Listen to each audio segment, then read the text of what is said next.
welcome back to My Students Rock, my new series, and today we are going to come at you with a new episode which could also be called the How to Destroy the Sicilian. And this lovely student of mine who we have been working with now, I would say for about maybe a year, I'm not even sure really, but we have been making very strong headway, the way how I see it anyway. This particular student has developed, or I think naturally had, really a very awesome aggressive style. So we sort of have tailored, and in fact we are still tailoring an opening repertoire around this aggressive attacking mindset. And sometimes it results in tremendously awesome games, like this one is going to be. Not without its mistakes, of course, but that aside, I'm particularly proud of this game overall. So, my Padawan, my beloved student, is the white player here, and right away here after black's somewhat dodgy setup. Really, if you play the rouser with bishop e7, then here either knight takes followed by castles or castles right away is the thematic way to play it for black. a6 is a little bit mixing two different variations, still okay, but queen c7 is really weird. Normally they either take this or castle here. So yeah, queen c7 was a bit strange. And best move in my opinion here, and I'll actually turn off the engine, we don't need the engine now, is going to be bishop e2. Which actually prepares for a variety of things. It's very strongly capable of meeting b5 with a fair few aggressive moves such as knight c6, bishop f3, or knight c6, e5, or even in the instant e5, and that would cause serious trouble. Otherwise it just connects the rooks, and yeah, g4, g5 is on the cards too. Now instead my student here immediately went into aggro mode with g4. Now it's not a good move, but I love it nonetheless, and that's because it sort of sends a message that I'm gonna come for you, mate. Unfortunately, right after this, we destroyed this message brutally, but I really like the move despite of its objective value, which is not really that great, because it doesn't really carry an instant threat, because bishop takes, and then g5 is not playable due to d4 hanging, and so this is a bit of a hanging in the air, doing too much without doing too much. But nonetheless, as I said, I like the aggression. I like the concept that if they take, then we take on e7 followed by rook g1 and having serious counterplay on the g file. Really awesome stuff. Now after our opponent played b5, unfortunately he responded very poorly, and yeah, I have serious problems with what came here as a response, yeah, it goes against very strongly against my teachings, because a3 really is the last move I would want anyone to look at here as a possibility. The move loses b5 that is beautifully by the forcing e5. It's awesome. The simple line is that if takes, then knight takes, bishop takes, e4, bishop takes, and it's game over. Note how after bishop takes c3, we get to take the queen with check. Important motive. And the even more, whoa, sorry, wrong button. The even more beautiful variation would have been knight takes, and this is very difficult to calculate, by the way. Takes, knight f3, queen e3, all until here. It's very logical. Like, it's really cool. And if bishop, if knight takes g5, then the shocking bishop g2 paints a stunning picture where almost all the black pieces that are out are under attack. And why is it? White is a piece down currently, but he's going to emerge with at least an exchange extra. Note how the knight on g5 is in fact trapped. So for example, if bishop takes here, then I believe I can just take a8 and g5 still can't go anywhere. It is truly remarkable. Beautiful chess. Anyway, so we played a3, very sad move, and even failing to see the immediate e5 knockout, a simple, let's face it, knight and then bishop d3 or bishop g2 would have done the trick too, and we could have done without a3. So there is really no forgiving of a3, but like I said, this game is not without its mistakes, and yet it is really something I'm very proud of despite of that. So bishop b7, bishop g2, now a logical follow-up to secure the e4 pawn and complete development. Rook c8 and rook e1. Best part of it, and again it's quite ironic, is that this is a bad move. But this is something that I so badly want all of my students to achieve on a regular basis, and yet so few do so very, very rarely, and that is perfect development, and all of our pieces are occupying meaningful positions. So this looks to me like chess. And when it looks like chess, it usually is chess. Good chess.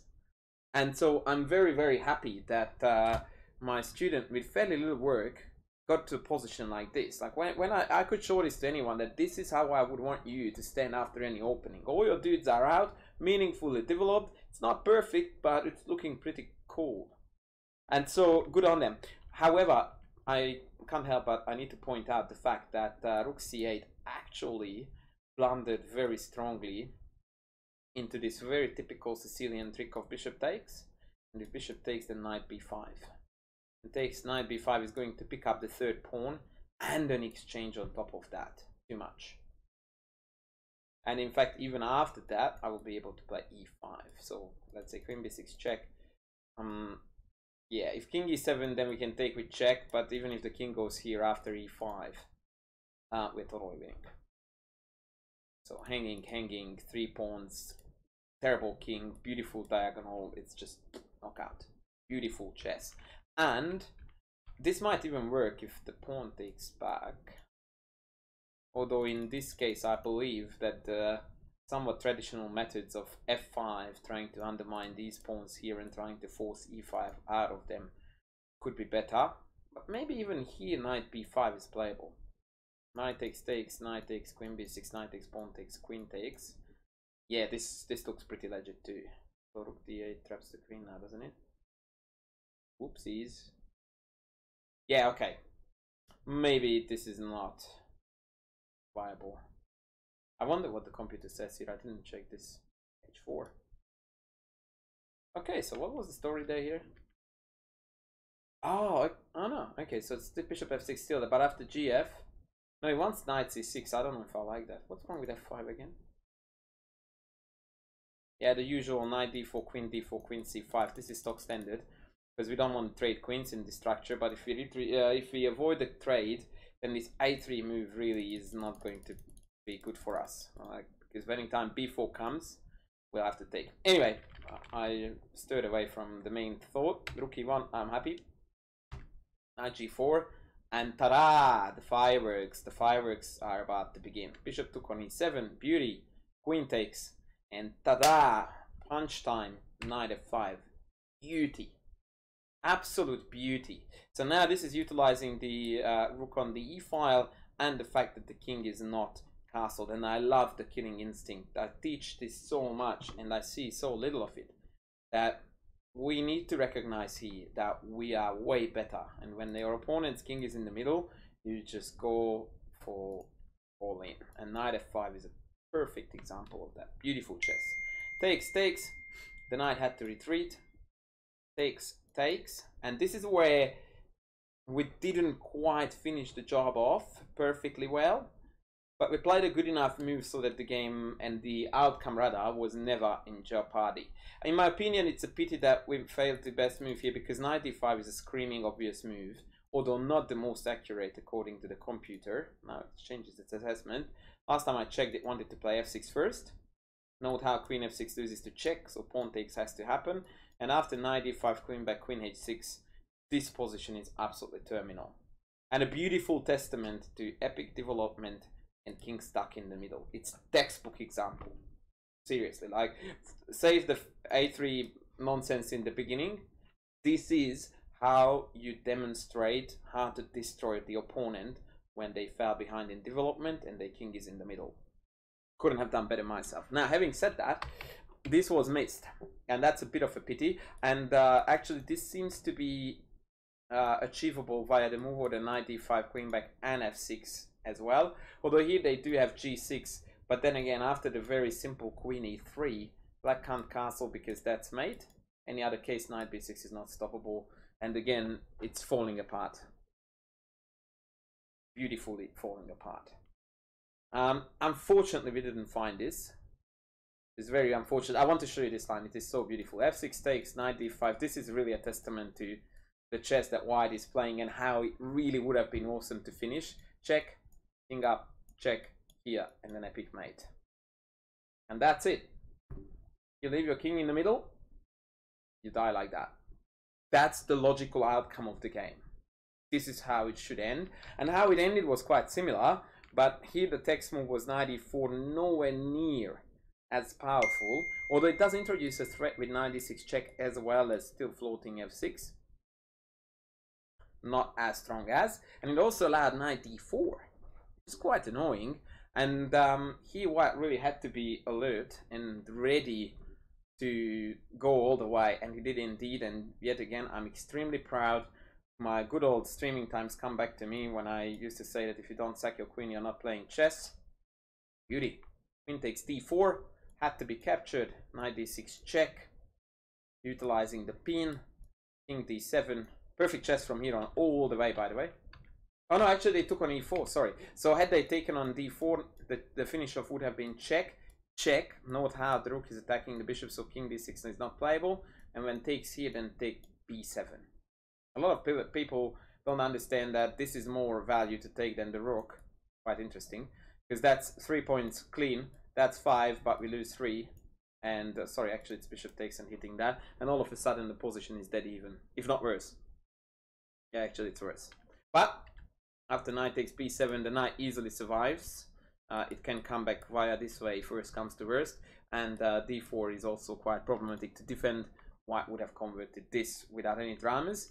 But instead black he took on e4, and the rest was just a mop-up really with an extra piece. But I will show you till the end, because even from here white managed to pull off a nice mate, which I think really is a fitting finish to this game. This is a strange move. We should have played here check followed by bishop e4. Or not even, and that way them wait for them to take and then bishop e4. Anyway, check, check, check. Rook there, beauty. Rook f7, check. Bishop b7. Note that bishop d5 would have lost the bishop. Ouch. But now we are good to go. And now the mate is already pending, and black overlooked it. And the game got finished with rook g8. Beautiful mate. So once again, the reasons why I'm so proud of this game is they're not so great, but very aggressive. g4, very creative too. I love this.